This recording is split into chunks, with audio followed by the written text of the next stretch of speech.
ఇప్పుడే ఒక ఏవి చూసాం మన మాధవి గారు ఏవి.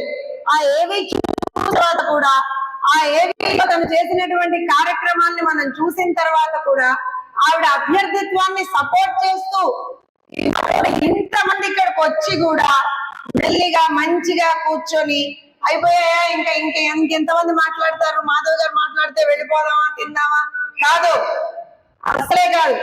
నారీగళం సభకు వచ్చాం.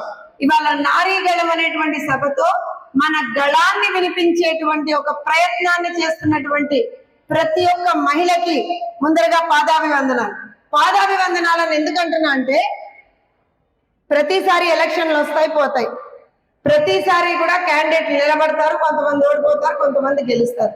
కానీ ఈసారి ఎలక్షన్లలో నేను ఈ ఒక్క మాట చెప్పడానికే, నిజంగా చెప్తున్నా, ఈ ఒక్క మాట చెప్పడానికి అక్కడి నుంచి ఇక్కడికి వచ్చా, ఇంతసేపు కూర్చున్నా. ఈసారి ఎలక్షన్లలో ఎవడైతే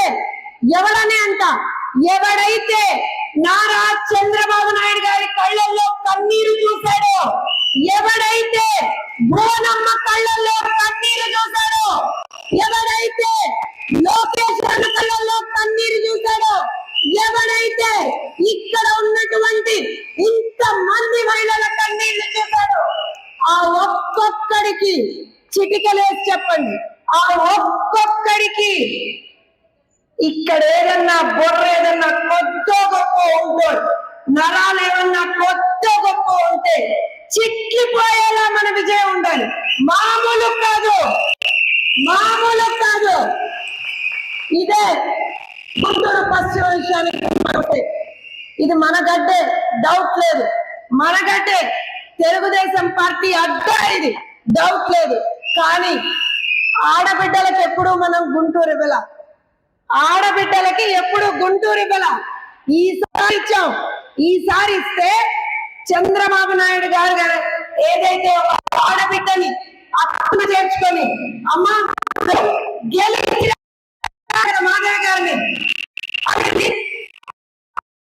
అని పంపించినందుకు మనం బంగారు పళ్ళెంలో, మామూలు కాదు, బంగారు పళ్ళెంలో పెట్టాల్సినటువంటి బాధ్యత మనందరి మీద ఉంది. ఇంత మాట్లాడుతున్నాం, ఇన్ని చెప్తున్నాం, ఎలా చేస్తాం?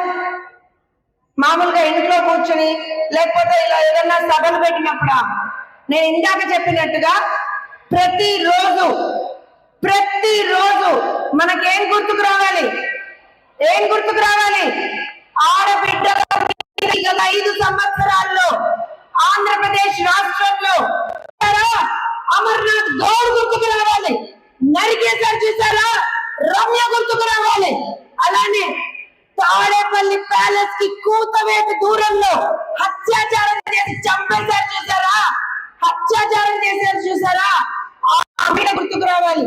రేపల్లిలో జరిగినటువంటి హత్య రావాలి, మంగాలు గుర్తుకు రావాలి. మన బిడ్డల మీద జరుగుతున్నటువంటి అఘాయిత్యాలు గుర్తుకు రావాలి. అండ్ ఆల్సో రోజుకి దిగజారుతున్నటువంటి కుటుంబ వ్యవస్థలు ఏవైతే ఆంధ్రప్రదేశ్ రాష్ట్రంలో కుటుంబ విలువలు ఏవైతే ఈ మహానుభావుడు తీసుకొచ్చాడో అవి గుర్తుకు రావాలి. దాంతో పాటుగా గత 4-5 నెలల నుంచి 2 చెల్లెళ్ళు, అందరినీ అక్క చెల్లెమ్మలు అని పెంచుకుంటూ తిరుగుతాడు కదా, నెట్ మీద చేతులు వేస్తూ నివుడుతూ ఇచ్చేస్తూ, ఆయన సొంత చెల్లెలు 2 చాకిరేలు పెడుతున్నారు. లిటరల్ గా చాకిరేలు పెడుతున్నారు జగన్మోహన్ రెడ్డిని బండకేసి. అలాంటి జగన్మోహన్ సొంత చెల్లెళ్ళు కాదనుకున్నటువంటి జగన్మోహన్ రెడ్డిని వాళ్ళు అంత దూరంలో పెట్టారు. మనం ఈడ్చి తన్నాలి, మామూలు కాదు.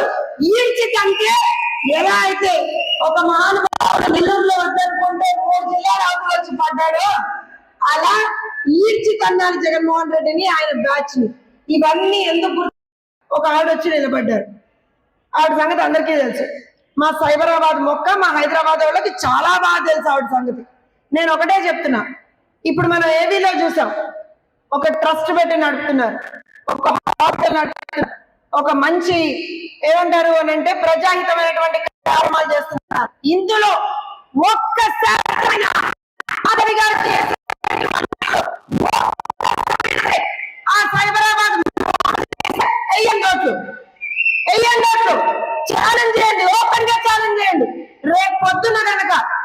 అమ్మ మీరు కూడా మాధవ్ గారు, మీరు కూడా ఇంటింటి ప్రచారానికి వెళ్ళినప్పుడు ఎవరన్నా మీ నుంచి గాని మీ వెళ్ళేటువంటి క్యాంపెయిన్ టీమ్ కి గాని అమ్మ మేము వైఎస్ఆర్సీపీకి ఓటు వెయ్యవా అని ఎవరన్నా కొంతమంది అడుగుతారు కదా, వైఎస్ఆర్సీపీ కుటుంబాల వాళ్ళు అడిగితే అమ్మ వెయ్యండి, ఇప్పటికి 9 సార్లు 10 సార్లు కరెంట్ ఛార్జీలు పెంచాడు, 11వ పెంచుతాడు, రేపు పొద్దున వెయ్యండి, 3 సార్లు బస్ ఛార్జీలు పెంచాడు, 4వ పెంచుతాడు వెయ్యండి. అలానే ఇప్పుడు కనీసం రాష్ట్రంలో అలా అన్నా తిరుగుతున్నాం, రేపు పొద్దున ఈ మాత్రం కూడా తిరిగేటువంటి ఒక స్వేచ్ఛ ఆడబిడ్డలకు ఉండదు, అలా అనుకుంటే వెయ్యండి అని చాలా సుస్పష్టంగా చెప్పండి.